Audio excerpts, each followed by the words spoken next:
Bonsoir, j'espère que vous m'entendez.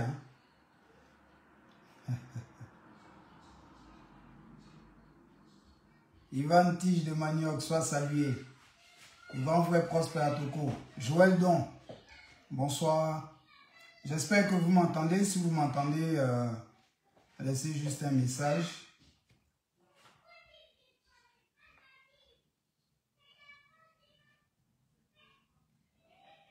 Ivan Tige de Manioc, est-ce que vous m'entendez?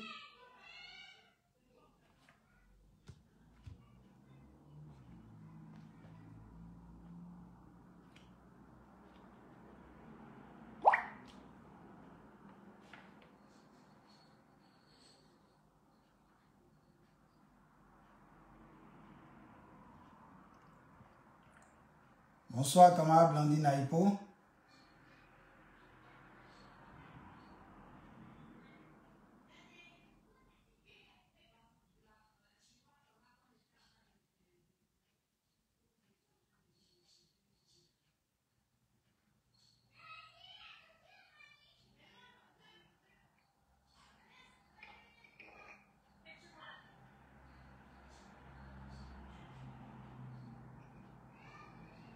Ok, camarade Bassia, je t'ai nommé animateur. Voilà, allez, à plus, ciao. En tout cas, merci d'être là. Ivana Géné-Zamblé, Serge Tosséi, mon frère, monsieur le maire, bonsoir. Le vice-président Nyawa Jean-Claude, bonsoir. Nous qui ne faisons pas les vidéos chaque soir là, bon. En tout cas, n'hésitez pas à liker le direct pour qu'il ne soit pas interrompu. Voilà. Nous avons dit que 2025 ne se fera pas sans le COGEP. Donc, nous avons commencé. Voilà, et nous allons commencer avec des clarifications. Et après les clarifications, nous passerons directement à l'étape du programme de société. Donc, mais il est assez important que les Ivoiriens connaissent la vérité sur certains mensonges qui sont distillés à gauche et à droite. Donnez-moi juste une petite minute, l'histoire de fermer les fenêtres là, parce qu'il y a les sons de dehors qui vont certainement nous perturber. Donc, ne quittez pas, je suis là.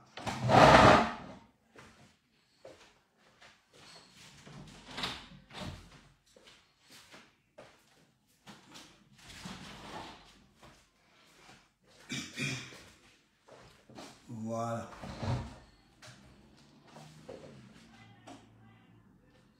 Donc, merci à vous d'être là. Merci à vous d'être là.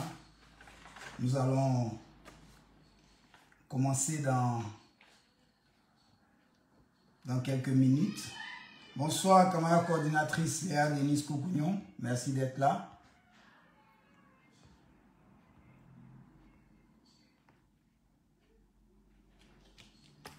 Voilà. Et oui, Ivan a indiqué qu'on m'entend. Voilà, Joël donc aussi dit écoute visuel parfait. Voilà, merci beaucoup. Le plus important, c'est que vous me voyez et que vous voyez ce beau pagne du COGEP. En tout cas, je suis heureux que vous soyez là. Et ce soir, nous allons partager un peu quelques informations par rapport à des contre-vérités. Voilà, par rapport à de la calomnie. Et beaucoup me posent la question de savoir s'il est nécessaire de faire une vidéo dans ce genre de circonstances. Bien sûr que oui. Nous sommes en politique et nous sommes des hommes et des femmes de gauche.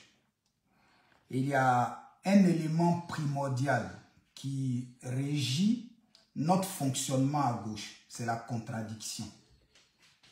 Voilà, c'est la contradiction. Et lorsque des personnes qui elles-mêmes se caractérisent comme étant nos adversaires politiques tiennent des propos diffamatoires, des propos méprisants, il est important pour nous, voilà, de clarifier les choses. C'est aussi ça la politique. C'est aussi ça la politique. D'aucuns se demandent, se posent la question de savoir est-ce qu'il est nécessaire lorsqu'on est tous à gauche de se répondre. Bien sûr que si. Oui, camarade, je suis déjà en direct. Hein. Je suis déjà en direct. Je suis en direct. Ouais, merci. Donc, oui, même lorsque nous sommes à gauche, vous pouvez le voir par exemple en France, nous avons le Parti Socialiste, nous avons les Verts et nous avons la France Insoumise. La France Insoumise a des positions assez tranchées souvent et elle est critiquée par ses camarades du Parti Socialiste et par ses camarades des Verts. Mais n'empêche que pour les dernières législatives, ils sont tous réunis au sein du NFP. Voilà, donc il est assez important lorsque nous sommes à gauche, soit nous décidons de marcher ensemble, mais il est assez important de clarifier les choses lorsque la polémique s'installe, lorsque le mépris s'installe et lorsque la diffamation commence à prendre le pas sur la normalité. Voilà, il est assez important pour nous de clarifier les choses parce que nous ne sommes pas dans les clashs, nous ne sommes pas, comment est-ce que je pourrais dire ça, dans les invectives. Nous sommes dans la clarification. Il est assez important de préciser les choses et c'est de ça qu'est faite la politique. Voilà, c'est de ça qu'est faite la politique. C'est un jeu, voilà. On peut avoir des divergences, on peut partager des idées, mais tout cela doit se faire dans le respect.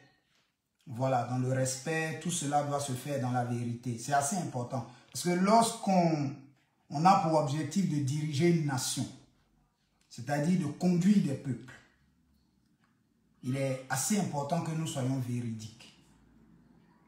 Voilà. Il est assez important que la vérité guide nos actions. Et ces derniers temps, nous nous sommes rendus compte de beaucoup de choses fausses qui ont été dites sur le compte du président Charles Blé Goudé du COJEP. Donc ce soir, votre serviteur, le camarade Titi Ira, vice-président en charge de la clarification et de la veille stratégique, va s'entretenir avec vous pour clarifier certaines affirmations du sieur Stéphane Kipré, qui est, si je ne m'abuse, vice-président en charge de l'implantation au PPACI. Voilà. Donc, je pense qu'il est 21h10. Nous allons rapidement écouter un son ivoirien que j'affectionne. Et puis, après cela, nous allons commencer ce direct. Le temps que les camarades puissent se connecter, voilà. Le temps que les camarades puissent se connecter, que nous puissions ensemble partager. En tout cas, que nous puissions connaître la vérité. Voilà. Parce que comme le dit la parole de Dieu, c'est lorsque nous connaîtrons la vérité qu'elle nous affranchira. Donc, il est assez important de connaître la vérité. Donc, je tenais à préciser que... Vous êtes à la recherche d'un appartement étudiant, meublé, équipé et proche de votre lieu d'études. Ça tombe bien, les résidences étudiantes, les Estudines, font leur journée portes ouvertes du 4 au 12 juillet 2024. C'est l'occasion de visiter votre future résidence et votre appartement. Vous rencontrerez les équipes de votre résidence qui pourront répondre à toutes vos questions ainsi que d'autres étudiants, vos futurs voisins. Vous pourrez en plus profiter d'offres exclusives selon résidence à découvrir sur camarade Yuish Karaboué, camarade Marco Guéhi, Gomez Daniel, soyez salués sur estudine.com. Depuis vos positions. Donc je tenais à préciser que je n'ai aucun droit. Je n'ai aucun droit sur cette chanson. Voilà, je tenais à le préciser. Il faut que Facebook le sache et que je ne sois pas pénalisé pour ça. Voilà. C'est juste un moment de partage avec des camarades. Et puis après, nous allons entrer dans le vif du sujet. Merci. On va commencer. Voilà. Et Les frères et sœurs de Côte d'Ivoire, je tenais à vous saluer. Les frères et sœurs d'Afrique, je tenais à vous saluer. Nos camarades du monde entier, je tenais à vous saluer. Voilà, depuis vos différentes positions. Et que la grâce du Seigneur vous touche là où vous êtes. Ce soir, c'est une discussion que nous allons avoir. Je ne dirais pas une discussion, mais une clarification. Une clarification sur des propos qu'a tenu M. Stéphane Kipré, comme je l'avais précédemment annoncé, vice-président en charge de, je ne sais même plus, voilà, il est vice-président en charge, je crois, de l'implantation, voilà, si je ne m'abuse, au PPACI. Dernièrement, le sieur Stéphane Kipré était dans les agora et parlements. Je ne sais plus précisément dans quel agora et parlement il était, mais lors de son intervention, il a attaqué le président Charles Blé Goudé, le COJEP, voilà, en insinuant des choses qui n'étaient pas justes, en accusant le président Charles Blé Goudé d'être celui-là même qui porte atteinte à la dignité du président Laurent Gbagbo. Et ce soir, mon intervention va tourner autour de 8 points. Voilà, 8 points. Mais en tout cas, rassurez-vous, je ne serai pas long. Je serai en tout cas très précis. Le premier point va s'intituler la boue. Oui, la boue. C'est-à-dire du sable mélangé à de l'eau. La boue. Le deuxième va s'intituler simple. Le troisième, défendre l'icône. Le quatrième, faire la même cellule. Le cinquième, être ce que Gbagbo veut. Le sixième, être dans le passé. Le septième, rejoindre le PPACI. Et le huitième, en fait, il prend en compte 2 points mais qui se rejoignent. Agenda caché et diriger un pays. Voilà, ces deux-là se rejoignent, donc je les prendrai dans le 8e point. Nous allons commencer par le tout premier point, la boue. Lors de son intervention, M. Stéphane Kipré a dit ce qui suit. Chacun d'entre nous doit refuser qu'on traîne Gbagbo dans la boue. En parlant du président Charles Blé Goudé, qui, pour lui, traînerait le président Laurent Gbagbo dans la boue. Voilà pourquoi le premier point s'intitule la boue. Je suis assez effaré d'entendre Stéphane Kipré. J'aurais entendu Damana Pika Sadia, j'aurais entendu Kone Katina dire cela. Ça ne m'aurait pas, ça m'aurait choqué, mais j'aurais pris un peu de recul avant d'agir. Mais lorsque j'entends Stéphane Kipré dire, concernant le président Charles Blé Goudé, que chacun d'entre nous doit refuser qu'on traîne Gbagbo dans la boue, en parlant du président Charles Blé Goudé, je suis assez surpris. Surpris pourquoi? Parce que celui qui a traîné le président Laurent Gbagbo dans la boue et qui continue de le traîner dans la boue, il s'appelle Stéphane Kipré. Oui, il s'appelle Stéphane Kipré. Et lorsque j'affirme cela, je vais alors vous apporter 3 éléments majeurs qui me permettent de confirmer ce que j'affirme. En point 1, la première fois que le président Laurent Gbagbo a été traîné dans la boue, c'est après le déclenchement de la rébellion le 19 septembre 2002. Des rebelles qui ont attaqué notre pays, qui l'ont endeuillé, qui l'ont divisé en deux, qui ont fait souffrir les Ivoiriens, ont traité le président Laurent Gbagbo de tous les noms.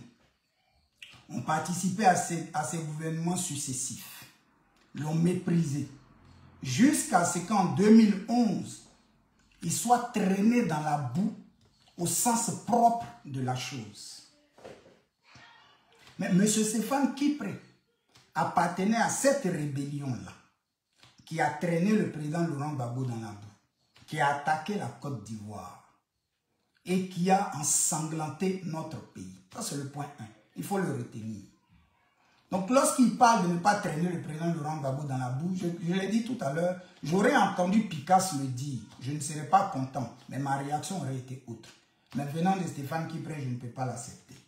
Le deuxième point, lorsque le président Laurent Gbagbo a été transféré à La Haye et qu'il fallait le juger, parmi les témoins qui ont poursuivi le président Laurent Gbagbo en Hollande, en prison, pour le traîner dans la boue, il y avait l'oncle de M. Stéphane Kipré, M. Joël Nguessan. Oui, il ne s'agit pas d'un oncle au hasard, non, il s'agit de son oncle direct. Donc après que lui-même ait participé à la rébellion, qui a traîné le président Laurent Gbagbo dans la boue, son oncle est parti continuer leur œuvre à La Haye, en traînant encore une fois le président Laurent Gbagbo dans la boue.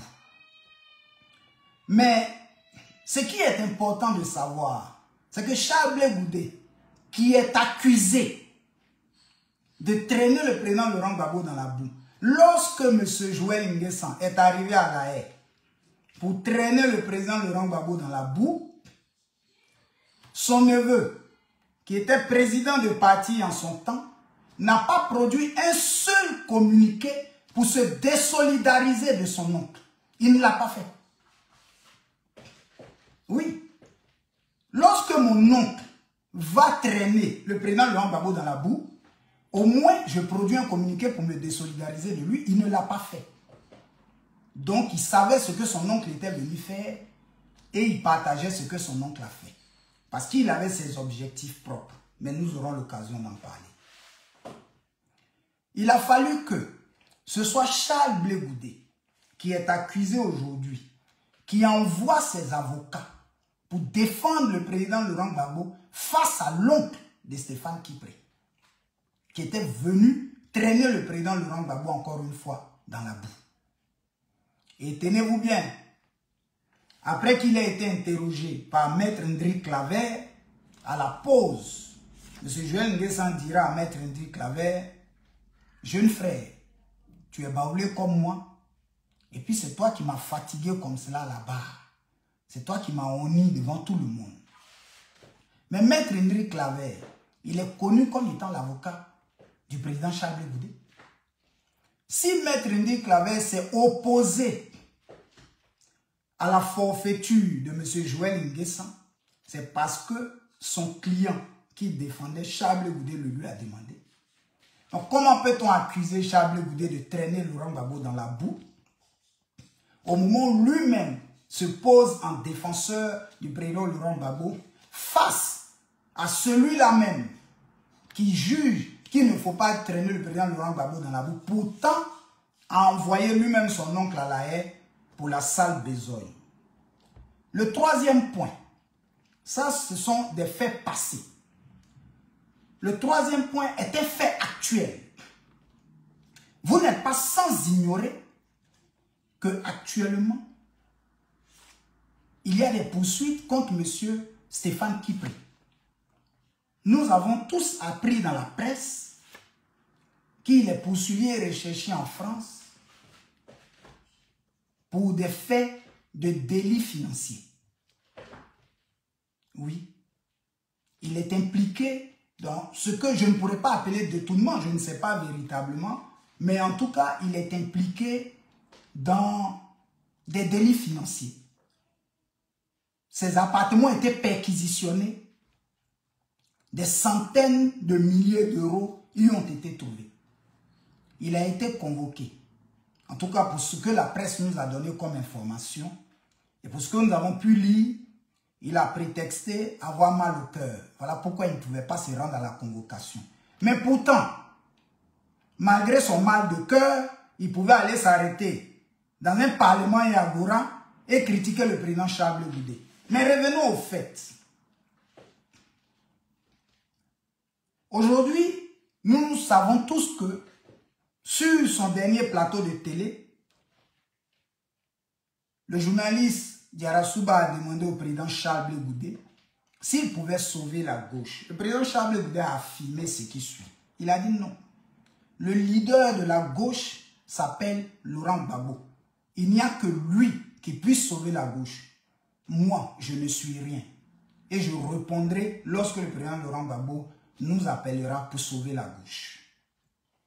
Au même moment où la presse publie partout que Charles Goudé est un fils digne, qui, comme le disent les Camerounais, met son papa en haut, M. Stéphane Kipré rabaisse le président.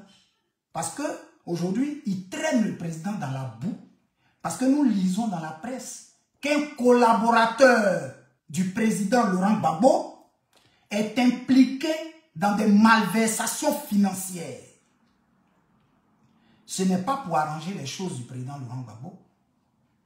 Si véritablement M. Stéphane Kipré ne désire pas que le président Laurent Gbagbo soit traîné dans la boue et que son nom soit sali, alors qu'il fasse comme Charles Goudé en son temps, qui est allé à la haie et a dit, si je suis jugé pour ce que j'ai fait et non ce que je suis, je rentrerai chez moi. Et il est rentré. Pour le même Charles Goudé qui a dit, je connais le président Laurent Gbagbo, je ne me renie pas. J'ai été heureux de travailler avec lui. J'ai appris auprès de lui et je pense que sa place n'est pas en prison. Tout comme Charles Goudé, Stéphane Kipré peut aujourd'hui se rendre à Paris. Voilà, se présenter devant les tribunaux, gagner son procès et puis revenir pour redorer le blason du président Laurent Gbagbo. Mais en restant à Abidjan caché dans les agora et parlements, il continue de salir le nom du président Laurent Gbagbo et de traîner le nom du président Laurent Gbagbo dans la boue. Parce que ce que nous retenons, c'est qu'un collaborateur, et non des moindres, un vice-président du PPACI, du parti de Laurent Gbagbo, est impliqué dans des malversations financières. Ce n'est pas moi qui le dis, c'est la presse. Nous lisons tous la même presse. Je pense que, avant de parler de boue et d'accuser quelqu'un d'autre de traîner le président Laurent Gbagbo dans la boue, il faut se remettre en cause. Et je demande au président, je demande à M. Stéphane Kipré, dès demain, de se rendre à Paris, de se présenter devant la justice, de gagner son procès. En ce moment-là, le président Laurent Gbagbo sortira de la boue où il a mis et sera lavé. Donc sur le point de la boue, c'est ce que je voulais dire. Je vous ai donné 3 éléments qui montrent comment M. Stéphane Kipré, dès le début, avait planifié de traîner le président Laurent Gbagbo dans la boue et il continue encore à ce jour de le faire en se présentant comme un collaborateur du président Laurent Gbagbo, vice-président de son parti, impliqué dans des malversations financières. Le deuxième point, je l'ai appelé simple. M. Stéphane Kipré a affirmé ce qui suit. Ce n'est pas parce qu'il est simple qu'on doit l'utiliser de façon simple, en parlant du président Laurent Gbagbo. Mais qui a utilisé le président Laurent Gbagbo de façon simple? Qui? Parce que là, il accuse toujours le président Charles Goudé d'utiliser simplement le président Laurent Gbagbo. Mais nous reposons la question. Pourquoi nous la reposons? Parce que jusqu'à ce jour, le président Laurent Gbagbo est président du PPACI. Le président Charles Goudé est président du COJEP. Mais jamais, jamais et au grand jamais, il n'a considéré le président Laurent Gbagbo comme étant son égal. Il a toujours dit, c'est mon père, c'est mon mentor, c'est mon leader. Et je peux vous dire que certains camarades lui ont même demandé d'arrêter de l'appeler mentor et tout, parce qu'il est président d'un parti et que lui aussi est le mentor et le leader de d'autres. Mais il a toujours refusé. il a toujours considéré que c'était une question d'éducation. Et que même si le président Laurent Gbagbo était un homme simple, un homme partageur, il ne lui appartenait pas de l'appeler même par son nom. Il appelle toujours mon père. Et je pense que les militants du PPACI, s'ils regardent la télé, s'ils ont un brin d'honnêteté, surtout M. Stéphane Kipré, il a pu se rendre compte que jusqu'à ce jour, le président Charles Goudé n'a jamais dérogé à ces valeurs-là. Mais lui, Stéphane Kipré, qui, parce que le président Laurent Gbagbo est un homme simple, a utilisé son nom pour se faire connaître. Lorsqu'il est apparu à Paris, il y avait déjà des Ivoiriens qui s'organisaient pour aller à La Haye, pour soutenir le président Laurent Gbagbo. Qu'est-ce qu'il a fait? Il a commencé à acheter les mouvements de lutte, à louer des cars et à faire des banderoles avec son effigie. Quelqu'un peut-il me dire la cellule de Stéphane Kipré était où à La Haye pour qu'il ait son effigie sur des banderoles? Pour que ce soit son nom qui soit sur des banderoles à La Haye? Est-ce lui qu'on partait soutenir ou le président Laurent Gbagbo qu'on partait soutenir avec le président Charles Goudé? Donc, quand vous regardez la réalité, il n'y a que seul individu qui a utilisé le malheur du président Laurent Gbagbo pour se faire connaître. Il s'appelle Stéphane Kipré. Le président Laurent Gbagbo n'aurait jamais été en prison. Cet homme-là n'aurait jamais été quelque chose. Et il a souhaité ardemment que cela arrive. Il a souhaité ardemment, il faut le dire. Parce que déjà, il proclamait, quand il a créé son parti, que le socialisme ne pouvait pas sauver la Côte d'Ivoire. Mais pourtant, le président Laurent Gbagbo a toujours été un socialiste. Donc, en le disant, contre qui le disait-il? En participant à la rébellion, qu'attendait-il? Qu'un jour, le président Laurent Gbagbo soit évincé. Et lorsque cela est arrivé, l'homme a commencé à se présenter comme un supporter du président Laurent Gbagbo aux yeux de ceux qui ne comprenaient rien. Mais pour nous, qui avons très rapidement cerné l'homme, nous avons compris qu'il essayait de se positionner sur le malheur du président Laurent Gbagbo. Il avait même espéré que ce dernier ne sorte jamais de la prison pour que ce soit lui qui soit reconnu comme le nouveau maître de la situation. Donc à ce niveau-là, il faut retenir que s'il y a quelqu'un qui a utilisé la simplicité du président Laurent Gbagbo, s'il y a quelqu'un qui a profité de son malheur pour pouvoir se faire connaître, il s'appelle Stéphane Kipré. Charles Goudé était en prison. Charles Goudé se battait avec ses avocats pour que le président Laurent Gbagbo et lui puissent sortir. Donc on ne peut pas l'accuser d'avoir utilisé le malheur du président Laurent Gbagbo. Mais par contre, Stéphane Kipré, lui, il l'a fait. Oui, il l'a fait. Et il a même mis en mission des personnes pour parcourir l'Europe, pour dénigrer Charles Goudé.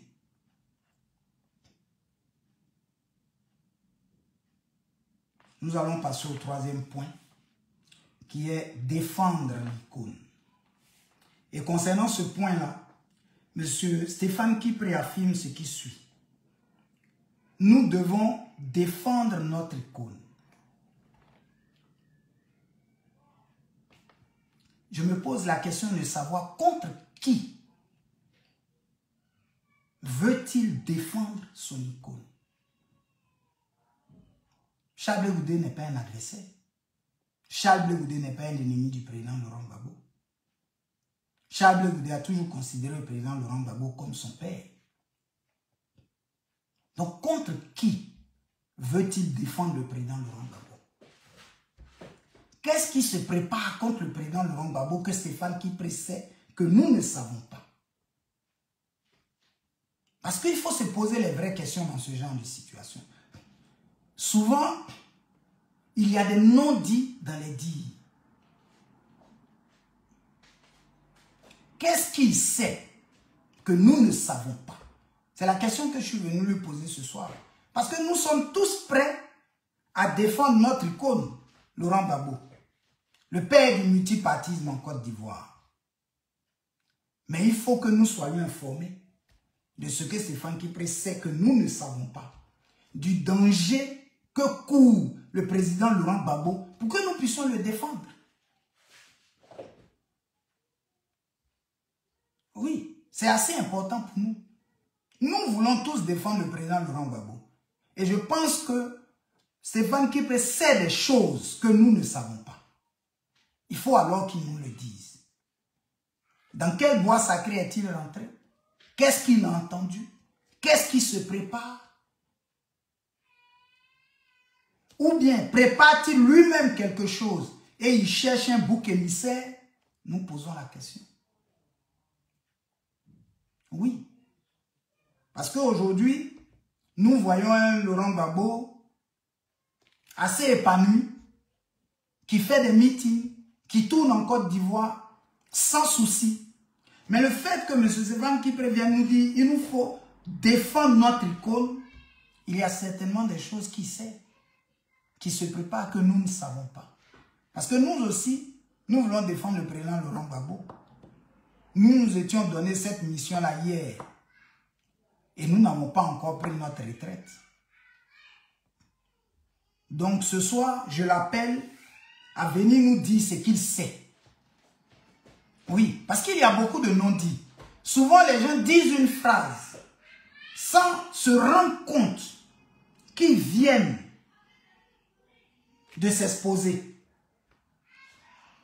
Il y a des choses qu'il sait que nous ne savons pas. Qu'ils viennent nous le dire. Demain même, le président Charles Blé Goudé va convoquer une réunion d'urgence et nous allons nous mettre en ordre de bataille pour défendre le président Laurent Gbagbo. Maintenant, s'il est dans le plan commun, qu'il nous le dise aussi.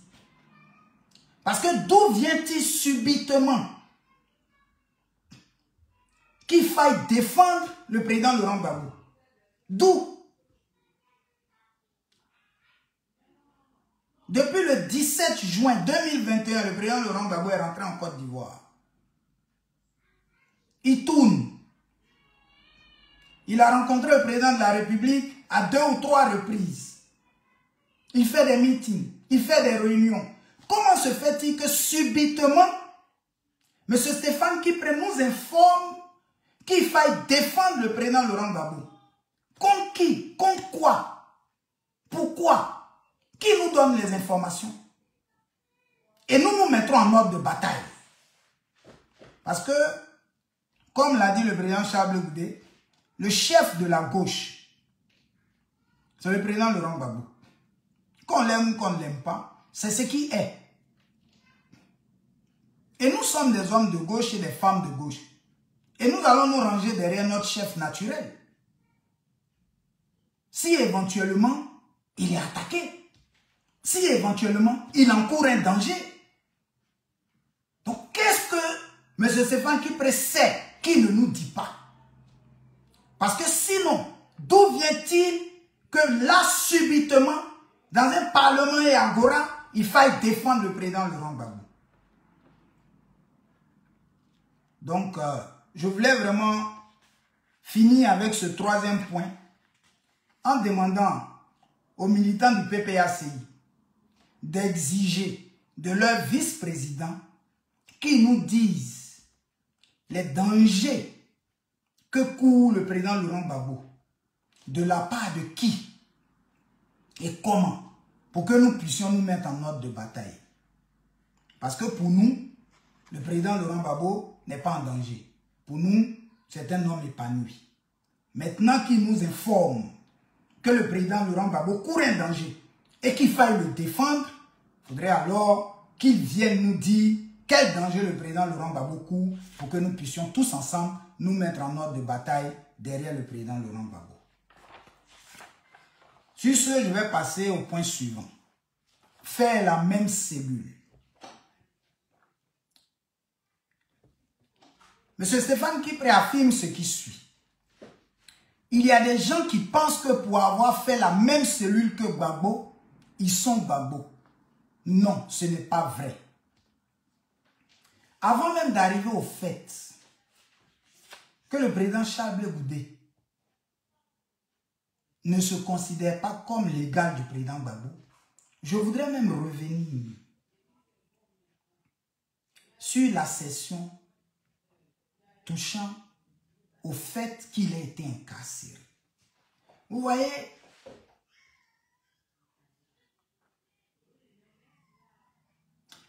s'arrêter dans un agora et parlement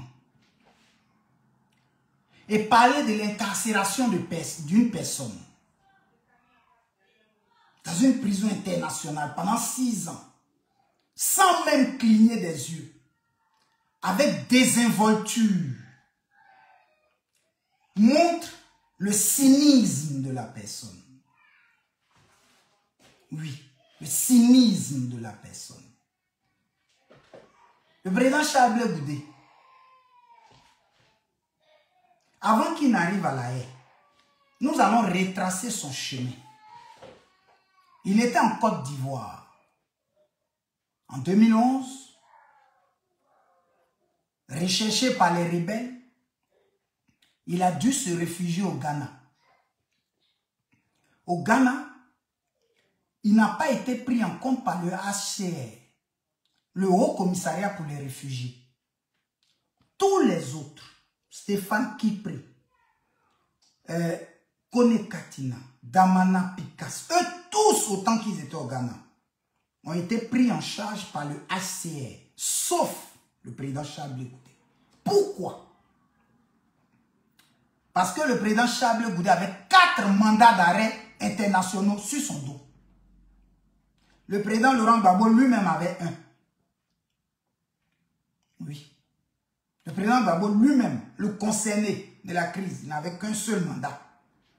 Le président Charles Blé Goudé en avait 4. Donc, même au Ghana, il se cachait. Oui, même au Ghana, il se cachait. Et c'est en ce moment qu'il a été pris par les services ghanéens, envoyé à la frontière ivoiro-ghanéenne. J'étais dans un coffre de voiture. Vraiment, écoutez avec attention. C'est très important. C'est très important. Parce que le cynisme dont a fait preuve M. Stéphane Kipré dans cet agora et parlement m'écoeure. J'étais dans un coffre de voiture. Il est arrivé à la DST. Enfermé pendant 14 mois, sans voir la lumière du jour. Le jour où on l'annonçait, on lui annonçait qu'on allait le transférer à la CPI. Personne ne veut aller en prison, mais c'était un bonheur. Au moins, il allait voir la lumière. Au moins, il allait manger. C'est ainsi qu'il a été transféré à La Haye. Quand il allait à La Haye, nous autres, nous avons cru en lui. Nous avons cru qu'il serait libéré. Nous allons le voir en prison. Et nous lui disons, président, nous savons que tu allais sortir.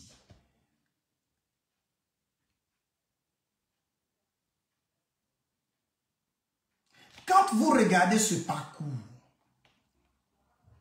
la première chose qu'on fait, c'est de s'incliner sur le malheur d'un frère. Mais non. M. Stéphane Kipré va jusqu'à insulter même l'incarcération du président Charles Blé Goudé. Et ces gens-là veulent diriger la Côte d'Ivoire sans aucune once de pitié.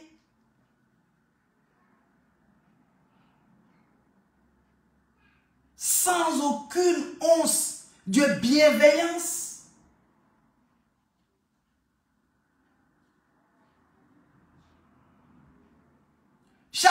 Goudé est sorti de prison. On a dit ici hein, qu'il avait des stations, qu'il avait des milliards. La CPI qui mène toutes les enquêtes, le gouvernement ivoirien a remis tous les dossiers des comptes des anciens politiciens à la CPI. Rien n'a été trouvé. Il était indigent.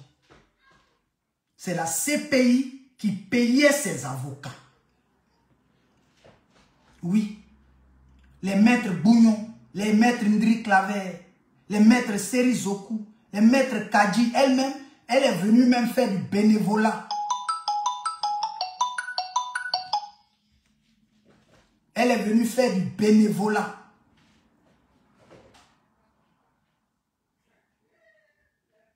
Tout cela était payé par la CPI. Pour quelqu'un qui avait des stations d'après vous. Quand il est sorti de prison et qu'il est rentré, savez-vous comment il mange? Savez-vous comment il fait pour mettre ses enfants à l'école?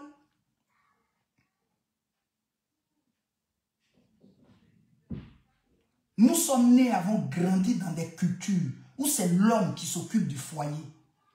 Savez-vous ce que sa femme lui dit quand il ne rapporte pas à manger? En tant que des frères, vous auriez d'abord dû penser à l'assister pour savoir comment il va. Il est revenu là. Qu'est-ce que vous pouvez faire pour l'aider?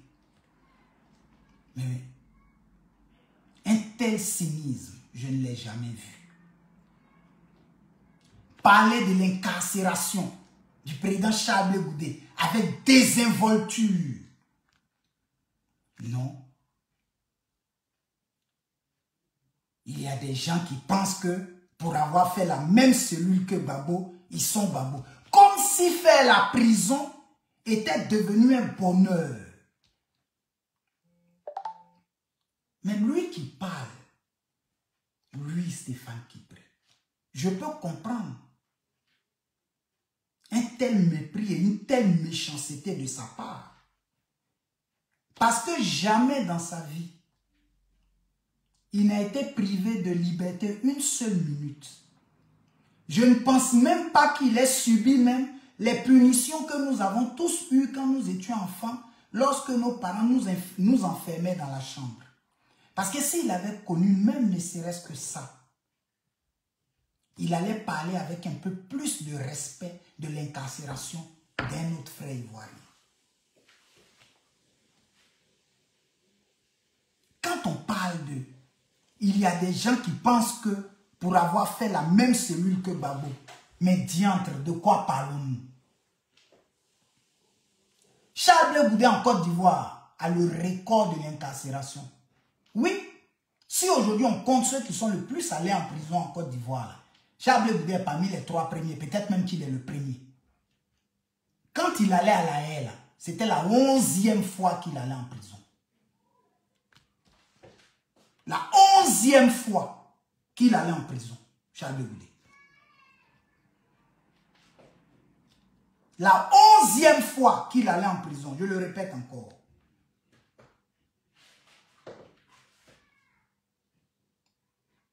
Au PPACI, n'a-t-on pas de cœur pour parler avec une telle désobligeance de l'incarcération d'un frère?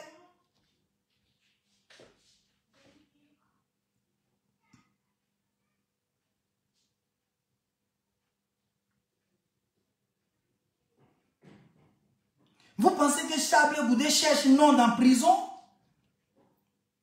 Son rêve, c'est de ne même plus y aller. C'est de se consacrer à la vie de sa famille. C'est de travailler à changer la Côte d'Ivoire. Vous pensez qu'il se promène avec un maillot sur lequel il est écrit « Je suis allé en prison à Babo, donc je suis devenu grand ». Non.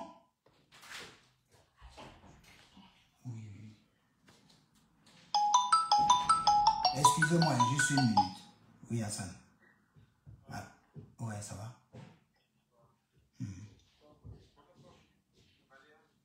Oh ouais, balayage. Vous avez fait les vitres hier, balayage, et puis... Hier, c'était quoi?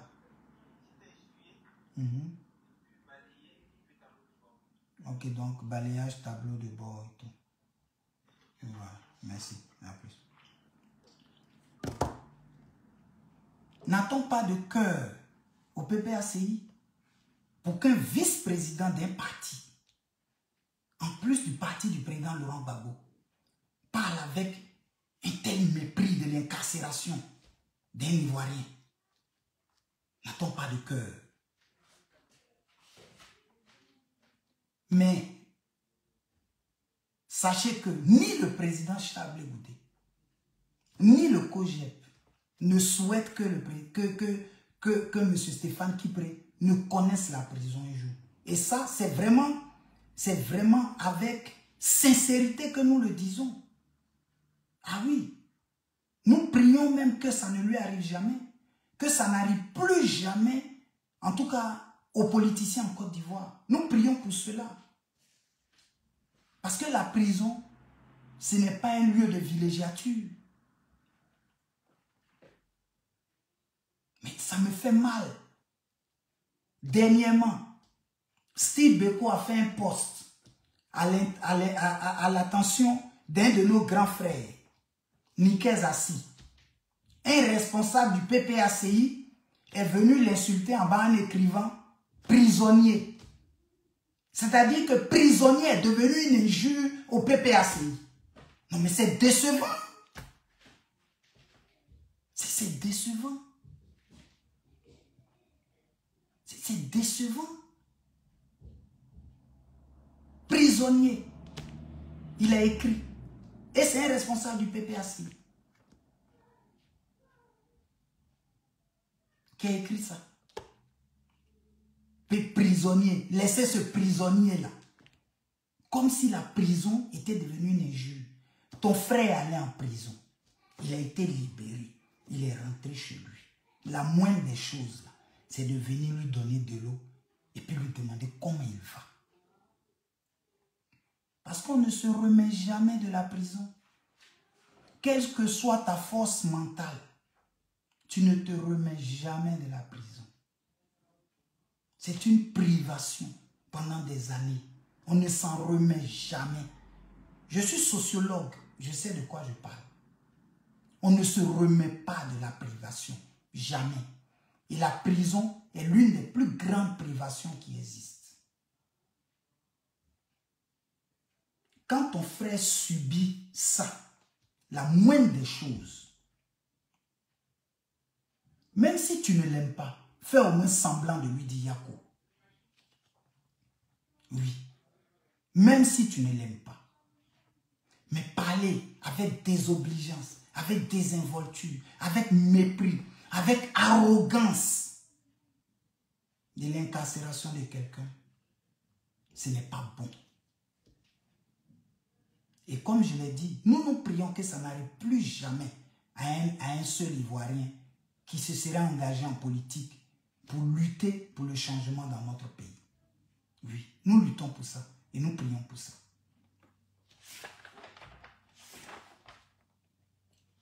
Et je voulais revenir sur la dernière phrase. Il y a des gens qui pensent que pour avoir fait la même cellule que Gbagbo, ils sont Gbagbo. Non, ce n'est pas vrai. Mais le président Charles Blé Goudé n'a jamais prétendu être le président Gbagbo. Jamais.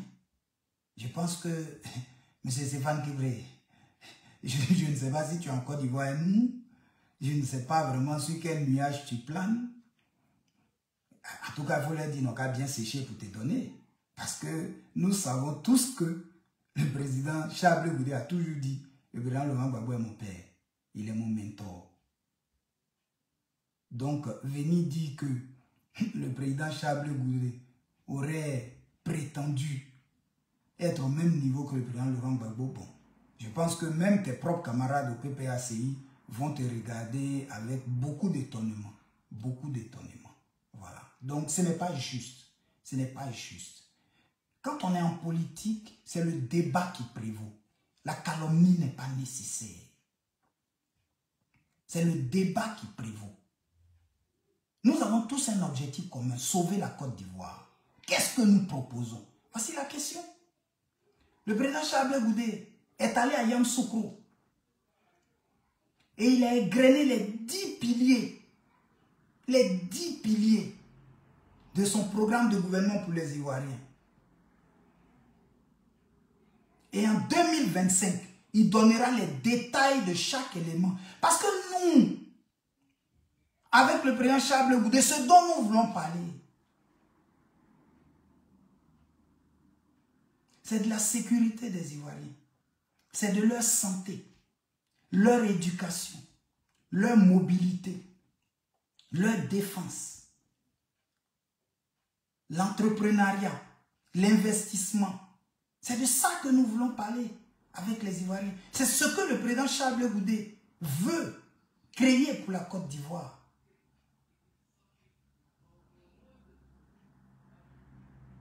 Nous ne sommes pas dans la polémique inutile. Et nous ne pensons même pas que ce soit nécessaire. Les Ivoiriens ont souffert de tant d'années de guerre. Aujourd'hui, ils sont frappés par les conséquences des guerres externes. Quel est le niveau de vie des Ivoiriens? Devons-nous indexer le SMIC sur l'inflation? Quelle politique d'investissement? Quelle politique pour créer de l'emploi? Quelle politique pour réorganiser le secteur agricole? Voici des éléments sur lesquels le président Charles Goudé travaille. Il est loin de la polémique, mais il était assez nécessaire que nous puissions clarifier les choses. Parce que vous mentez aux Ivoiriens, et ce n'est pas juste. Ce n'est pas juste. Sur ce, nous allons passer au point suivant. Être ce que Gbagbo veut. Monsieur Stéphane Kipré affirme, il dit, tu es ce que tu es parce que Gbagbo a voulu que tu sois ce que tu es. Bon, quand j'ai entendu ça, j'ai ri. J'ai ri parce que, bon, soit M. Stéphane Kipré est totalement déconnecté de la vie politique ivoirienne, de la vie syndicale ivoirienne. Bon, quelqu'un me disait qu'il n'avait pas grandi en Côte d'Ivoire. Bon, son père avait un peu, donc il a grandi aux États-Unis. Il est arrivé seulement quand la guerre a commencé avec ses camarades rebelles. Donc il ne sait pas trop ce qui s'est passé avant. Charles Goudé n'est pas devenu ce que le président Laurent Gbagbo voulait qu'il soit. Ah non. Demande à Picasse, Stéphane Kipré, demande à Picasse. Lui, il est un témoin privilégié de qui est Charles Goudé. Oui, un témoin privilégié de qui est Charles Goudé. Oui. Charles Goudé, avant aujourd'hui d'être un leader politique, a été un leader syndical. Bon, le gars, il est toujours leader. Hein. Peut-être que c'est ce qui vous dérange. Je pense que c'est ce qui fait peur. Parce que quand tu as été leader syndical, tu deviens leader politique, tu finis par devenir leader d'une nation. Alors, je pense que vous avez vu la chose. Vous avez regardé dans vos miroirs, vous avez remué vos canaris. Ils vous ont dit non, les gars, faites attention. Le type là, il vient pour prendre. Mais il est béni. Charles Goudé, il est béni. Oui, il est béni. Et comme je le disais, Charles Goudé en Côte d'Ivoire, d'abord était un leader syndical. Oui, il a été secrétaire général de la FESI. Une structure à laquelle chacun de nous a appartenu à un moment donné. Il a été leader de la FESI, la Fédération estudiantine et scolaire de Côte d'Ivoire. Avant la crise du 19 septembre 2002, la seule organisation en Côte d'Ivoire qui pouvait changer les choses s'appelait la FESI. Voilà. Et il a été leader de ce mouvement-là. Et il a changé beaucoup de choses en Côte d'Ivoire. Dans la vie, non seulement des élèves et étudiants, mais dans la vie aussi des populations ivoiriennes. Oui. Charles de Goudet, il n'est pas devenu ce que quelqu'un voulait qu'il soit. Il est devenu ce qu'il avait projeté lui-même d'être. Oui. Il est devenu ce qu'il avait projeté d'être. Oui. Aujourd'hui, là, tes petits qui te suivent, comme les Steve Beko et tout, ils ont été membres de la FESI. Demande-leur. S'ils connaissent l'histoire de la FESI, ils savent qui est Charles Blé Goudet. Ils vont te faire un récapitulatif de qui est Charles Blé Goudet. Charles Blé Goudet n'est pas devenu ce que quelqu'un voulait qu'il soit. Même au sein du COGEP.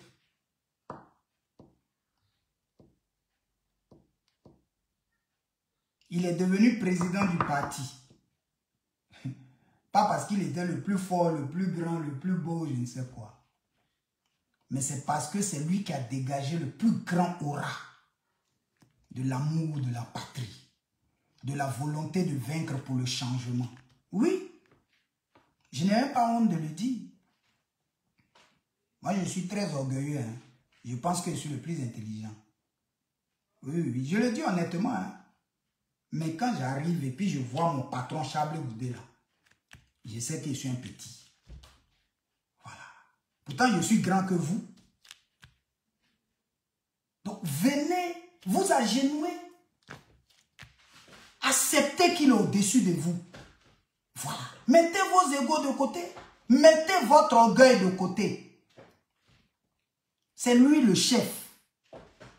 Parmi nous là, c'est lui le chef. Vous savez, pourquoi vous faites exprès?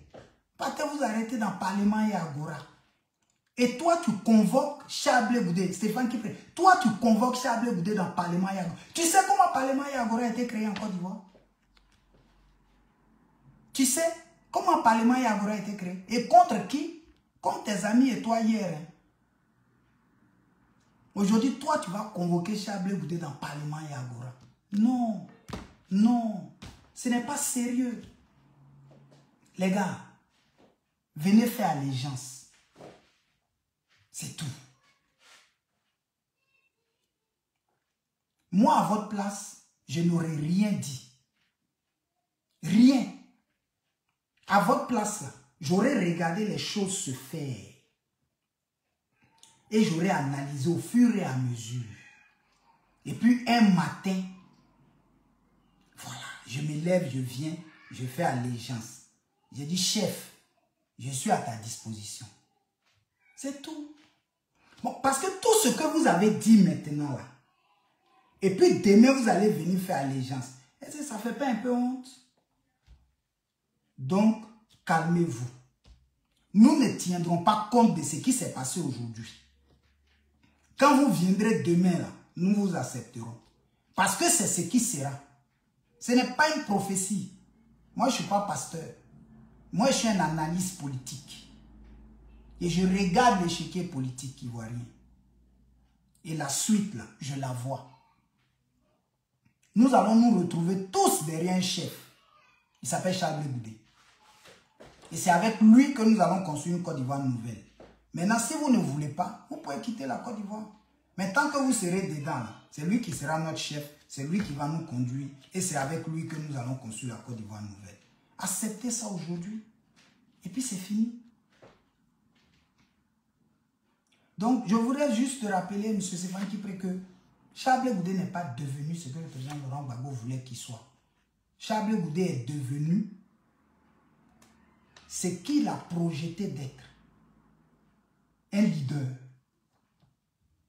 Voilà. Un leader. Et c'est ce qu'il est.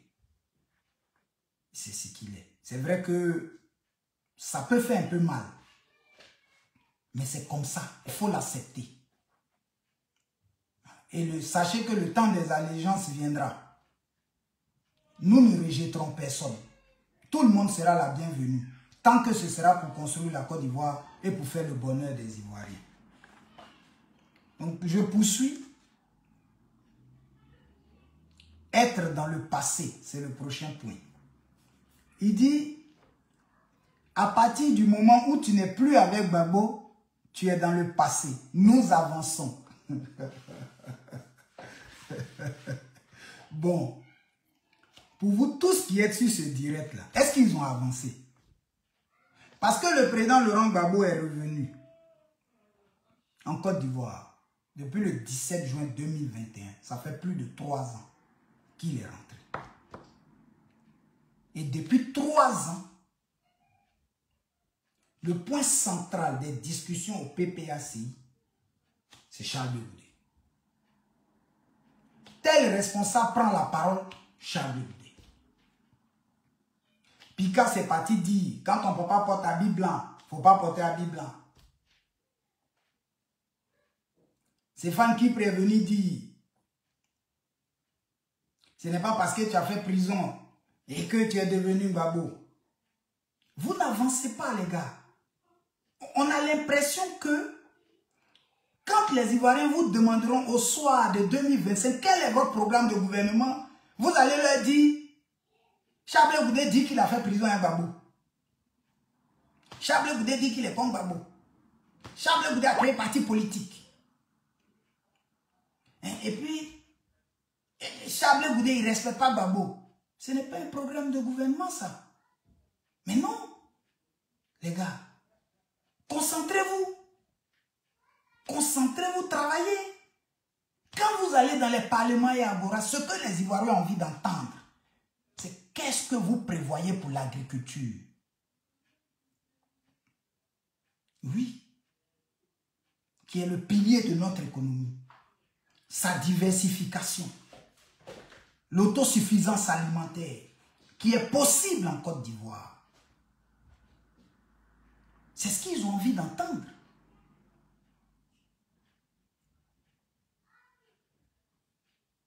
Comment permettre l'investissement et l'entrepreneuriat en Côte d'Ivoire? Comment faciliter la mobilité? Comment assurer la sécurité des Ivoiriens? C'est sur ça qu'ils vous attendent lorsque vous allez dans les parlements et agora. Ils ne vous attendent pas sur Charles Goudé a trahi. Charles Goudé dit que, et puis Charles Goudé n'a pas dit que, et puis Gbagbo l'a appelé, et puis il dit non. Ce n'est pas un programme de gouvernement, les gars.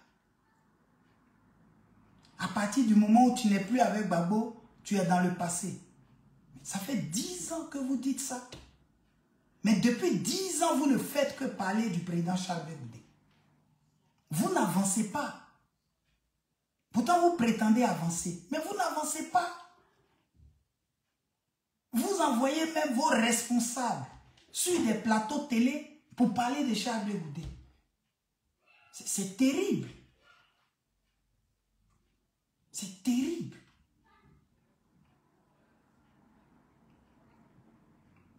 C'est terrible.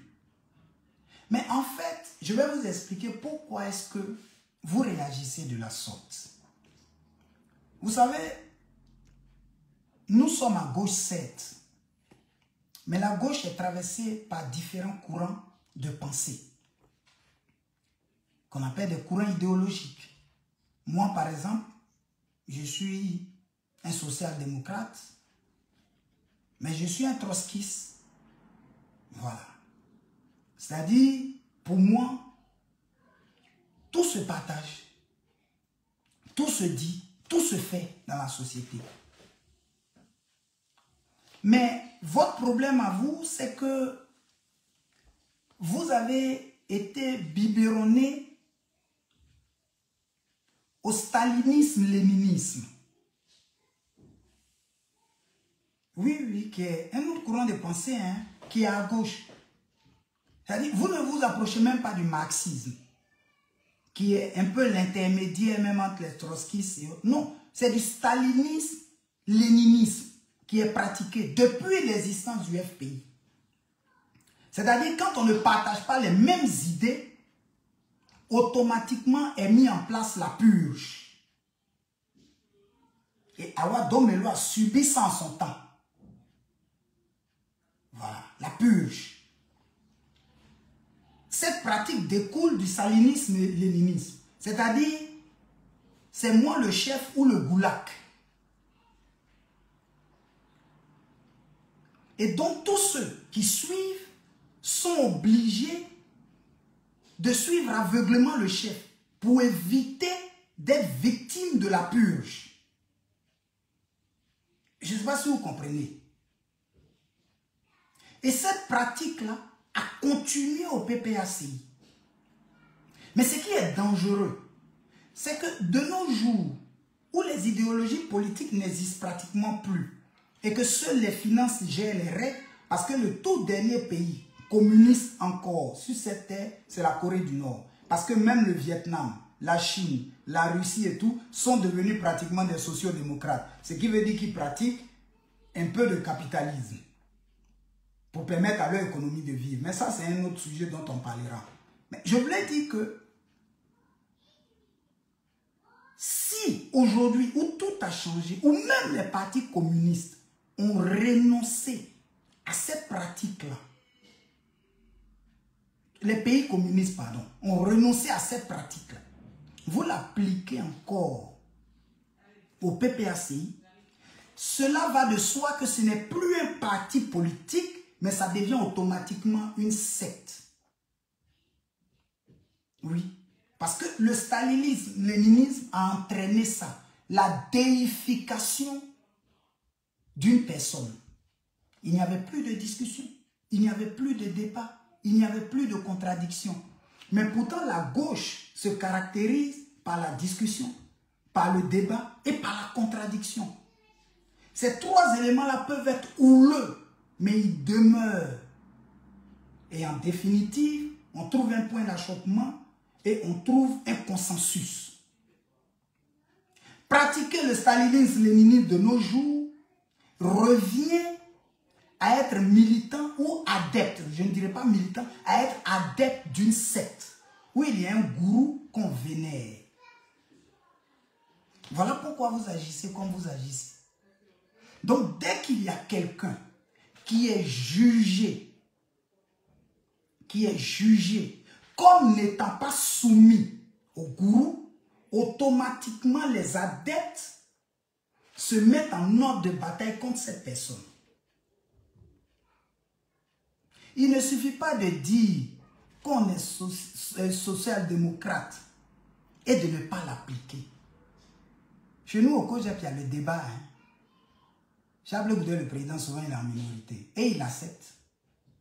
Oui, il y a le débat. Mais lorsque nous sortons du débat, il est le chef du scène. Il définit la feuille de route de chacun. Il leur donne et nous exécutons. Voilà. C'est comme ça. Mais le débat existe. La contradiction existe. Lorsque nous allons à nos conseils politiques, on ne va pas et puis le président du parti parle, et puis il s'élève, il rentre chez lui, puis on dit Je pense que vous pouvez appeler un de vos responsables du PPACI, Zarathustra Nazagor, qui semble avoir entendu des débats au sein du COJEP. Il vous le dira. Il y a des débats chez nous. Oui. Et ça nous a été inculqué par notre leader, le président Charles Goudé. Voilà pourquoi vous pouvez encore aller vous arrêter dans des agorés parlement pour dire à partir du moment où tu n'es plus avec Gbagbo, tu es dans le passé. Mais on peut ne pas être avec Gbagbo et continuer à travailler avec Gbagbo. Le PPACI est en alliance avec le PDCI. Est-ce que le PDCI a déjà été une fois avec le PPACI? Ce sont deux partis idéologiquement, diamétralement opposés. On a des soi-disant sociodémocrates d'un côté et des néolibéraux d'un côté. Là, vous arrivez à vous entendre. Vous arrivez à vous entendre. Avec des néolibéraux. Mais avec des sociodémocrates comme vous, vous n'y arrivez pas. C'est tout simplement que vous couvrez du drap de sociodémocrates, mais en réalité, vous êtes des stalinistes, léninistes, avec un gourou qui vous gère. Mais souvent, le chef lui-même, il ne se perçoit pas comme tel. Mais c'est vous les adeptes, comme les Stéphane Kipré là. C'est vous qui emmenez votre chef à devenir un gourou. Parce que si nous, aujourd'hui, au COJEP là, On partait chaque matin se coucher devant la maison de Chablé Goudé pour qu'il marche sur nous, pour aller au siège. Lui aussi, il allait devenir gourou. Vous comprenez?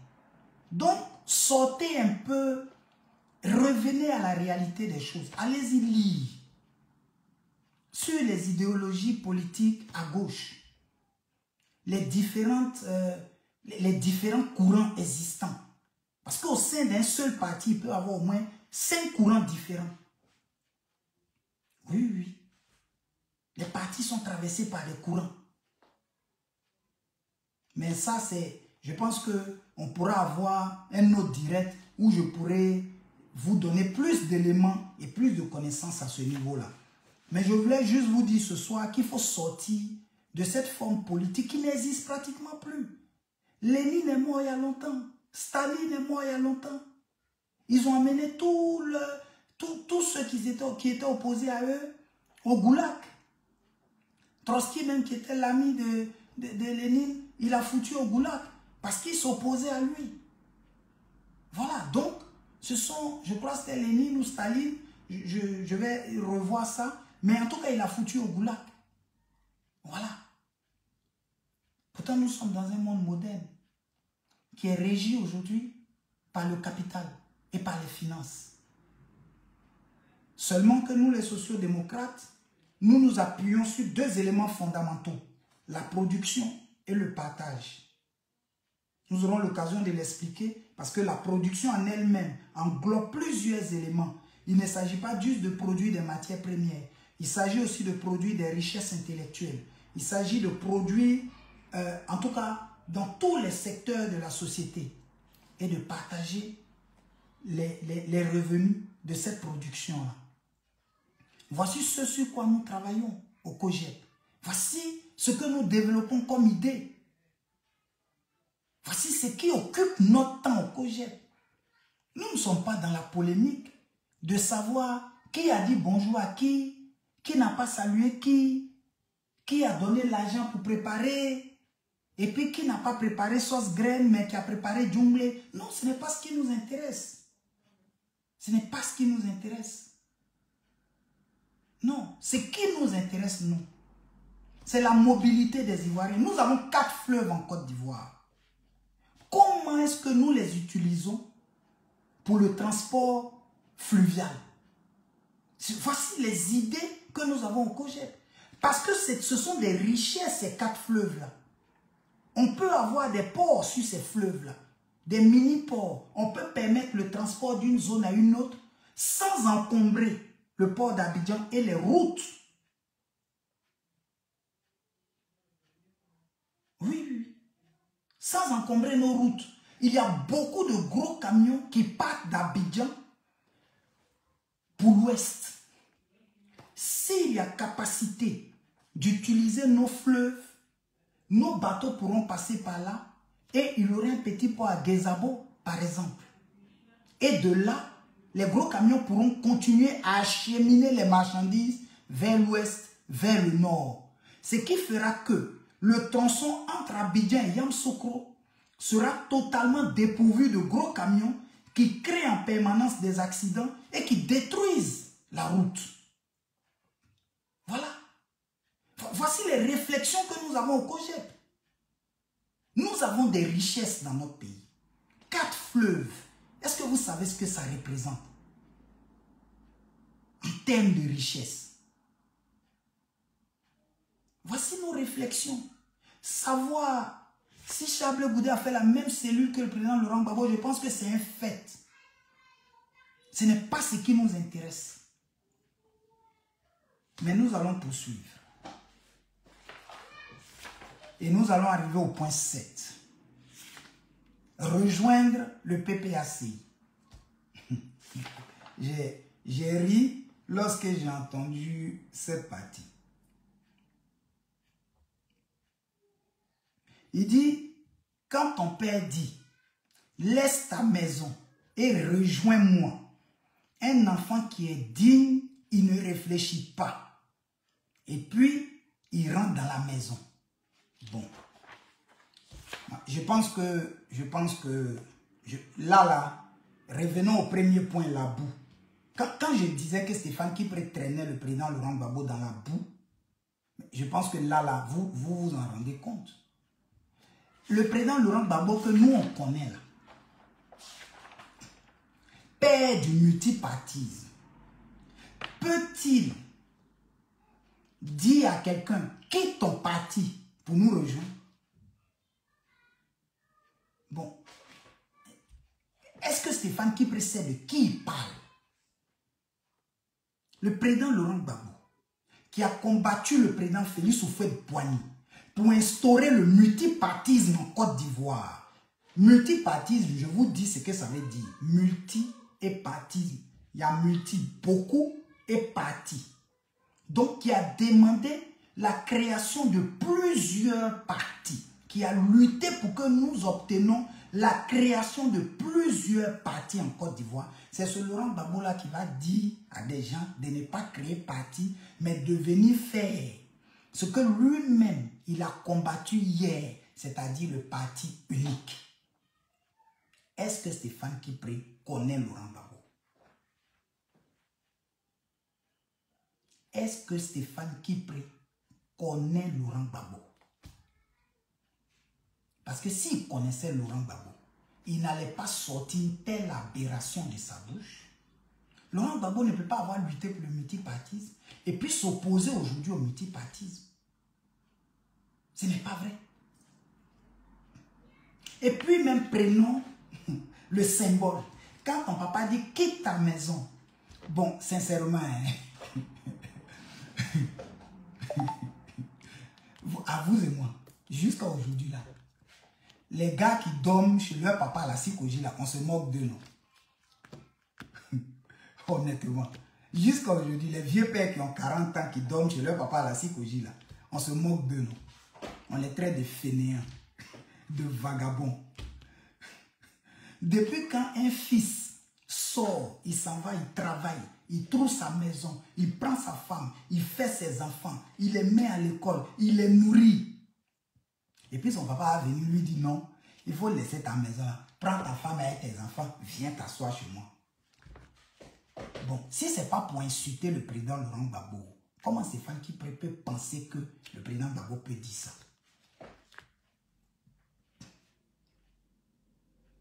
Le président Laurent Gbagbo a juste dit, je vais créer un nouvel outil politique. En le disant même là, lui-même, il respecte la règle de la création de plusieurs partis politiques parce que le président Laurent Gbagbo pouvait choisir un autre parti et puis aller se mettre dedans. Mais il a décidé de créer un nouveau parti. Donc, c'est la continuité de sa lutte pour le multipartisme. Et il a dit, ceux qui veulent me rejoindre peuvent venir. Il n'a pas cité non. Lui-même, Stéphane Kipré, est-ce que le président Gbagbo a cité son nom? Mais je vais vous dire pourquoi ils ont couru. Parce qu'ils ne sont que deux qui ont dissous leur parti, soi-disant, pour aller au PPACI. Ils sont deux. Ils nous font croire que c'est une vingtaine de... Non, non, non. Ils ne sont que deux. Il y a un vieux père qui était à Paris ici. Bon, lui, pour lui, là même, je ne sais pas si on peut appeler ça parti. Bon, il avait son petit truc là. De temps en temps, il organisait ses petites réunions. Il gérait un peu. Bon, il voyait un peu ses camarades. Il mangeait un peu de foutou. Ils écoutaient un peu de Niaouré Dimi. Voilà. Donc, quand le président Laurent Gbagbo a dit, je vais créer un truc, celui qui veut me rejoindre, qui vient, il est parti là-bas. Mais lui, là, moi, je peux comprendre. Moi, je peux comprendre.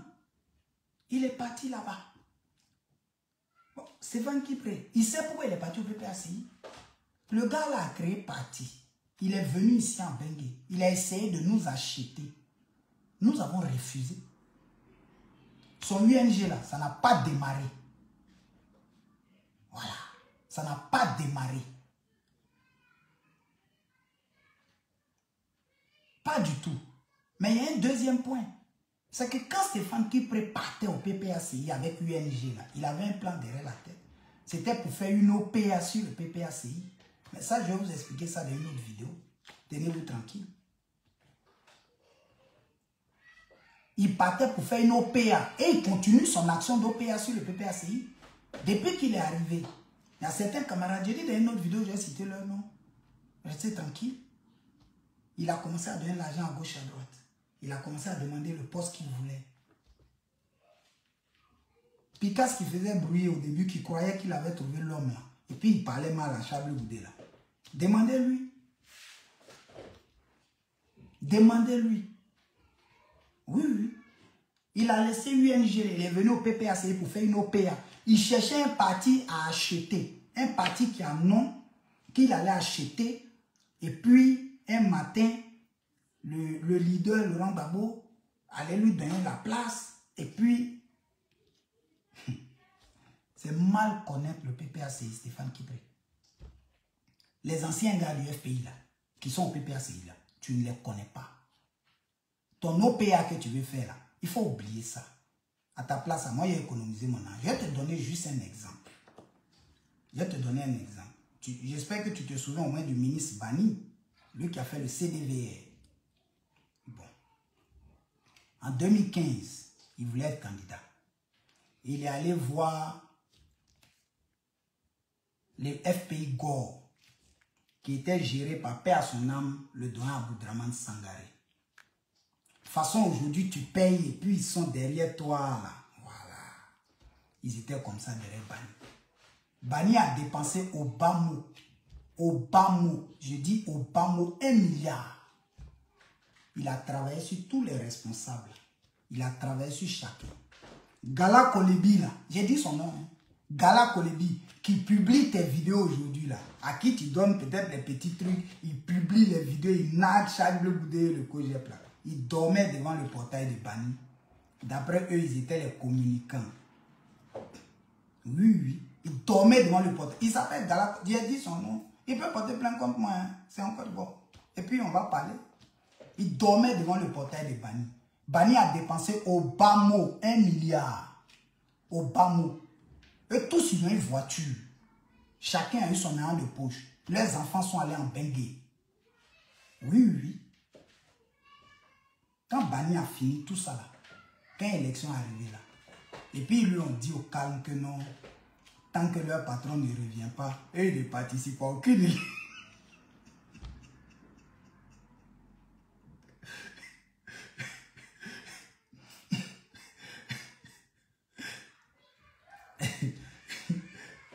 Et puis ils lui ont dit au calme que tant que leur leader ne revient pas, eux ils ne participent à aucune élection. Oui. Le gars là, c'est ce qui l'a rendu malade jusqu'à ça l'a tué. Ouais, oui. On te dit ça aujourd'hui. Donc, il faut payer. Va t'arrêter dans le Parlement et Agora, il faut crier. Le jour qu'on dit que Babo ne pourra plus là, va t'arrêter. Ils sont assis là-bas. Les Picasse, les Hubert Oulaï, les Kone Boubacar, les, comment ils s'appellent, Lida Kwasi, les doyens, ils sont assis là-bas, ils t'attendent. Si tu as venu parler Parlement Agora, là, on va entendre ici. Avant toi, là, ce que tu es en train de faire, là, c'est Van Kipré. Avant toi, là, beaucoup ont fait ça. Et puis, ce n'est pas allé quelque part. Pensant que c'est en insultant Chablé Goudé que tu auras non, là. Beaucoup ont fait ça. Voilà. Dans ce même parti-là, le doyen Kone Boubacar, l'ambassadeur, que je salue et que je respecte, ce sont lui, les Laurent Akoun. C'est eux qui sont victimes aujourd'hui de la purge. Oui, j'ai dit leur nom. Laurent Akoun, Kone Boubacar, ils sont victimes de la purge. Pourquoi ils sont victimes de la purge? Ils savent, je sais. Oui, allez leur demander demain. Dites que doyen Akoun, doyen Kone Boubacar, le commandant Titi ira dire que dans notre parti staliniste, léniniste, là, que vous êtes victime de la purge. Voilà. Oui, oui. Hier, c'était à Ouadonmelo. Aujourd'hui, c'est eux. Oui, oui. Ils sont victimes de la purge. Jusqu'à l'ambassadeur Kone Boubacar qui suivait Gbagbo partout, là. Le président Laurent Gbagbo est revenu à Abidjan le 17 juin 2021. 3 ou 4 jours après, il est parti à Mama. Kone Boubacar était assis à Abidjan. On lui a dit de ne pas mettre pied là-bas. C'est 2 jours après, ils m'ont appelé. Il pleurait ici sur Facebook. Victime de la purge. Pourquoi il a été victime là? Je sais, il sait. Voilà. Allez-y dire que C'est Titi Ira qui dit qu'ils sont victimes de la purge. Parce que vous appartenez à un parti staliniste, léniniste. Sortez de ça. Les gourous ne changent pas le monde. Voilà. Les gourous, c'est la capa et ils l'utilisent pour eux. Donc, si tu penses que c'est toi qui es fort dans dénigrer Chablé Goudé, chacun a son étoile sur cette terre. Chablé Goudé ne vous a rien fait. Rien. Mais vous l'attaquez depuis ça va où? Tu sais, ça date de quand? Nous, on a commencé les premiers combats sur Facebook en 2013. Ils étaient encore au Ghana. En ce moment, le mot qui était à la mode, c'était deal. 2013, nous étions sur Facebook ici. On s'est battu contre eux. Ils étaient au Ghana. Le mot qui était à la mode là, c'était deal. 2015, 2016, ils ont envoyé notre camarade, paix à son âme, Yuambi en génome contre nous. C'est Kone Baka qui tenait sa main comme cela. Oui, Kone Baka tenait la main de Yuambi. Ils ont fait jusqu'à... Et puis eux-mêmes, ils ont abandonné tout seuls. Et puis ils l'ont pris. Ils lui ont donné SM quelque part au PPACI. Père à son âme aujourd'hui. Ça là, ça ne date pas d'aujourd'hui, Stéphane qui prie. Nous, on ne va même pas. On veut juste clarifier les choses. Mais toi là, tu ne représentes rien même à nos yeux. Rien. Maintenant là, si tu veux un vrai débat politique, moi je suis vice-président du COGEP. Toi, tu es vice-président du PPACI. Je vais demander la permission à mon patron. On va s'asseoir sur un plateau. Et puis, ce qu'on a prévu pour la Côte d'Ivoire, là, on va en parler. C'est tout. Mais allez t'arrêter dans le Parlement et Agora pour critiquer Chablé Goudé, là, c'est zéro. Ça, là, ça peut rien créer même. Rien. Si c'est ça votre programme de gouvernement, là, les Ivoiriens vont vous vomir en 2025. Si votre programme de gouvernement, c'est Chablé Goudé à trahir là, ils vont vous vomir. Voilà. Ils vont vous vomir. Parce que nous, aujourd'hui, on travaille sur l'efficient. Voilà. Vous avez entendu le président, non? Ayam Soko, il a déroulé 10 points. Il dit, voici ce qu'il attend de la Côte d'Ivoire de demain. Voici ce qu'il va créer en Côte d'Ivoire. C'est clair. Un homme politique qui va réussir là, quand on le regarde, on le connaît. Ce n'est pas quelqu'un qui balbutie dans les parlements et agora. Et puis, je vais te donner un deuxième conseil. Bon, il faut dire à Steve Beko que quand il écrit les trucs là pour te donner là, il n'a qu'à écrire gros. Comme ça, tu vas bien voir, tu vas bien lire, tu vas bien comprendre avant de venir pour parler. Parce que là, quand tu dis par exemple, diriger un pays, ce n'est pas parce que tu t'es mis un jour à la télévision pour dire, bon, tu t'es mis un jour à la télévision, je ne sais pas trop ce que ça veut dire, mais bon. Hein, diriger un pays, ce n'est pas parce que tu t'es mis un jour à la télévision pour dire, à cause des babos sortez. Depuis quand quelqu'un a dit dans ce pays-là, à cause des babos sortez? Jamais. Chablé Goudé ne l'a jamais dit, personne ne l'a jamais dit, à cause des babos sortez là. On n'a jamais entendu cette phrase-là. Nous, on a entendu, si vous dormez, réveillez-vous. Si vous mangez, arrêtez de manger. C'est ce que nous, on a entendu. Et puis, on est sortis de chez nous. Tous au 43e Bima, tous au pont Félix au Faux-Boigny. Mais toi, ta phrase, vraiment, Steve Beko, écris bien les choses là pour donner à ton vieux père. Ce n'est pas normal, ça. Tu es payé pour faire un travail, fais-le bien.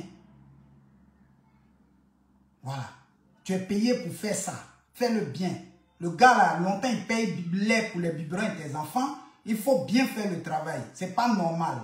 Ça, c'est quoi ça? Diriger un pays, ce n'est pas parce que tu t'es mis un jour à la télévision pour dire à cause des babos sortez. Et tu veux diriger un pays. Diriger un pays, ce n'est pas de l'amusement. Bon, et puis tu es content. Là, tu as tué comme ça. Tu as gâté le coin. Quand tu vas arriver à la maison, toi aussi, tu as dit à tes camarades, et aujourd'hui, là, tu es même. Mamie, soyons sérieux. Soyons sérieux. Les Ivoiriens attendent autre chose. Les Ivoiriens attendent autre chose. Ça ce sont des niaiseries. Hein? Ça, c'est quoi? Hein? Ça c'est quoi? Ce sont des niaiseries. Tu parles d'agenda caché. Bon, moi j'ai ri, hein. Mais tu parles d'agenda caché de Chablé Goudé. Je ne sais pas si tu parles de Chablé Goudé ou tu parles de quelqu'un d'autre. Parce que Chablé Goudé s'est arrêté sur tous les plateaux télé en Côte d'Ivoire et à l'étranger pour dire « Je veux gouverner la Côte d'Ivoire et je suis prêt pour gouverner la Côte d'Ivoire. » Mais où est l'agenda caché? C'est devant nous tous, il a dit ça. Toi-même, tu as entendu. C'est ce qui t'a effrayé, mais puis tu as couru pour aller dans le Parlement et à Agora. Oui, c'est ce que tu as entendu et puis tu as eu peur. Ton cœur, c'est peut-être même c'est ça même qui a fait que ton cœur même t'a fait mal et puis tu ne pouvais pas partir à Paris là. Hein?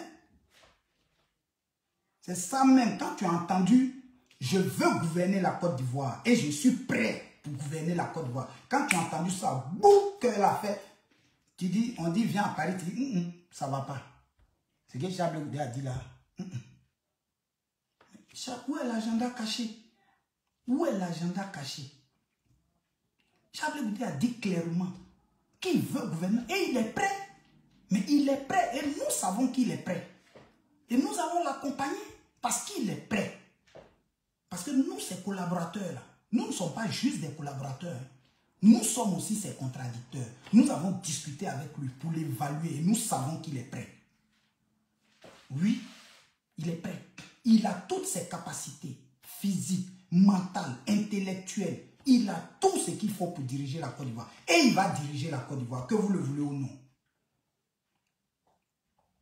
Oui, il va diriger la Côte d'Ivoire. C'est son destin. Et nous allons l'accompagner dans cette mission-là. Oui. Moi, j'ai dit ici dans la vidéo que moi, je suis orgueilleux. Je crois que je suis le plus intelligent. Mais quand je vois Chablé Goudé là, je sais que c'est mon chef. Voilà. Ça ne ment pas. Il y a des choses qu'on n'a pas besoin de te dire. Quand tu es un homme normal, là, quand tu regardes le chef, tu sais que c'est le chef. Donc arrêtez de parler. Parce que le temps des allégeances viendra. Quand ça va venir, il ne faudrait pas qu'on ait honte. Donc taisons-nous, allons-y doucement. Taisons-nous et allons-y doucement. Si devant là-bas ça fait façon, on va se retrouver quelque part, on va continuer le chemin ensemble. Ça ne sert à rien de commencer à polémiquer inutilement. Donc, en tout cas, Stéphane Kipré, c'est ce que je voulais te dire ce soir. Chablé Goudé n'a pas d'agenda caché. Son agenda est clair. Voilà. Je veux diriger la Côte d'Ivoire et je suis prêt. 2025 ne se fera pas sans moi et le COJEP. Il l'a dit. Il l'a dit. Clairement, ce n'est pas caché. Il l'a dit. Et c'est ce qui se fera. Donc, je voudrais terminer là en disant à nos camarades du PPACI et à M. Stéphane Kipré que la polémique inutile, le mépris, l'invective ne servent pas en politique. Voilà. Que prévoyons-nous pour nos concitoyens? Quand nous prenons par exemple la sécurité des Ivoiriens, le président Chablé Goudé parle aujourd'hui d'une police de proximité, une police qui éduque, qui protège, mais en même temps qui sanctionne quand il y a la récidive. Voilà. Voilà ces propositions, elles sont claires. Et à côté d'elles, une police nationale qui va assurer en plein temps la protection des biens et des personnes.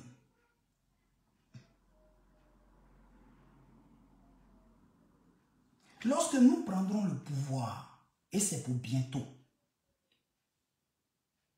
nous n'allons pas organiser de forum de réconciliation nationale. Pas du tout. C'est une perte de temps. C'est un gaspillage d'argent. Les problèmes dans une nation sont créés par une seule chose, la pauvreté. Et le président Chablé Goudé l'a déjà dit. Lorsque nous allons résorber la pauvreté en Côte d'Ivoire, vous allez voir que la réconciliation nationale se fera d'elle-même. Vous pouvez organiser 20 forums de réconciliation nationale. Tant que les Ivoiriens auront faim, ils chercheront un bouc émissaire à leurs problèmes. C'est comme ça, c'est la nature de l'homme. Organiser un forum à des milliards, à quoi ça va servir? Nous engagerons ces milliards-là dans comment on appelle ça? Entrepreneuriat. Oui. Une nation qui veut grandir, c'est l'auto-entrepreneuriat. Parce que l'auto-entrepreneuriat entraîne aussi l'auto-formation. Mais au-delà de cela, nous allons créer des centres de travail qui vont participer à la formation des nouveaux entrepreneurs. Le président Charles Blé Goudé a déjà toutes ces idées-là. Et il sait déjà comment les mettre en application. Mais la Côte d'Ivoire a un problème majeur, comme tous les pays sous-développés. C'est le suivi et l'accompagnement. Donc, il a décidé que dans chaque ministère sera relié à une structure de suivi et d'accompagnement qui sera externe, qui n'appartiendra même pas au gouvernement et à la fonction publique. Comme cela, il aura une certaine impartialité, une certaine neutralité. Eux, ils vont organiser des séminaires et des audits, c'est-à-dire des séminaires d'abord de formation pour l'apprentissage, mais au-delà de cela, des audits pour savoir à quel niveau nous en sommes et qu'est-ce que nous devons faire de plus. Toutes ces idées, il les a déjà. Comment nos concours seront faits pour que les gens ne payent plus? Nous y avons déjà réfléchi. Je ne vais pas tout vous dire ce soir. Mais le président Charles Blé Goudé, nous discutons avec lui. Il me disait une fois, Titi Ira, comment peux-tu comprendre qu'un Ivoirien ait 10 hectares, qui vende ces 10 hectares juste pour traverser le désert, pour aller en Espagne, pour travailler dans un champ de tomates. Pourtant, lui-même, il peut produire 10 hectares de tomates et devenir un multimilliardaire. Il m'a posé la question. Je lui ai dit, président, je ne sais pas. Il m'a dit, c'est tout simplement parce que chez nous en Côte d'Ivoire, le crédit n'existe pas, l'accompagnement n'existe pas. Voilà pourquoi nos populations, ne sachant pas à quel sein se vouer, elles prennent des raccourcis. Mais moi, président de la République, nous allons mettre en place un nouveau système bancaire qui va permettre que des crédits soient attribués aux Ivoiriens pour que ceux qui ont des terres puissent les fructifier. Mais au-delà de cela, nous allons mettre en place une structure qui gère et qui accompagne l'agriculture pour leur permettre de produire, mais de connaître et les circuits courts et les circuits longs pour la vente, pour le traitement et même s'il le faut pour la transformation. Mais le président Charles Blé Goudé a toutes ces idées. Il attend juste d'être aux affaires. Et vous verrez le changement s'opérer en Côte d'Ivoire. D'aucuns pensent que nous voulons nous enrichir. Mais nous pouvons, même si on veut être les plus riches de Côte d'Ivoire, les Ivoiriens seront les plus heureux de l'Afrique. La richesse, c'est quoi? C'est le bonheur de tes frères et de tes sœurs. Charles Blé Goudé connaît la souffrance. Il l'a vécu. Et quand il parle de la Côte d'Ivoire, c'est avec beaucoup d'émotion qu'il le fait. Quand il parle de la transformation de cette nation, c'est avec beaucoup d'émotion qu'il le fait. Si vous voyez qu'il n'entre pas dans vos polémiques et ne répond à personne, ce n'est pas parce qu'il ne sait pas parler, vous savez qu'il sait parler que vous. Mais c'est parce qu'il est concentré sur l'essentiel. Oui, il est concentré sur l'essentiel. Que l'Ivoirien mange à sa faim. Parce que nous parlons de souveraineté. Le président Charles Blé Goudé me disait encore une fois, comment Titi Ira, on crie toujours, nous les panafricanistes, parce que le COJEP est Congrès panafricain pour la justice et l'égalité des peuples. Nous sommes des panafricanistes. Mais il m'a dit une fois, nous crions toujours, nous parlons de souveraineté, de souveraineté. Nous pensons que notre souveraineté, c'est seulement le jour où le franc CFA va disparaître. Non. Le franc CFA peut disparaître et puis le dirigeant qui est là, il peut être pire que le franc CFA. La vraie souveraineté, comment Titi Ira, c'est de donner un emploi à un Ivoirien. Quand un Ivoirien travaille, qui peut nourrir sa famille, qui peut mettre ses enfants à l'école, qui peut subvenir à ses besoins, il est souverain. Et quand tous les Ivoiriens sont souverains dans la nation ivoirienne, c'est toute la Côte d'Ivoire qui est souveraine. Voici la souveraineté. Voici les réflexions que porte le président Charles Blé Goudé pour notre nation. Voici les réflexions qu'il porte pour notre nation. Vous êtes encore à... Si tu n'es pas un babo, si tu n'es pas un babo, si tu n'es pas un babo, si tu n'es pas un babo. Camarades, nous sommes tous avec le président Laurent Gbagbo. Mais quand un père t'a mis à l'école, quand il a transpiré pour payer tes cours, c'est pour que demain, là, tu deviennes sa retraite. En Afrique, c'est comme cela. Nos parents en Afrique, ici, là, en Europe, ici, là, les Blancs font 2 enfants. Parce que quand ils travaillent, ils épargnent. Donc, ils ont une retraite. Chez nous, en Afrique, là, nos parents font 8 gosses. Parce que si 3 ont réussi dedans, voici sa retraite qui est là. Quand ton père te met à l'école, c'est Fan qui prie. Et que tu deviens quelqu'un, c'est pour demain subvenir à ses besoins. Quand il est malade, là, c'est pour que toi, tu ailles le chercher en voiture pour l'envoyer à l'hôpital. C'est pour payer ses factures.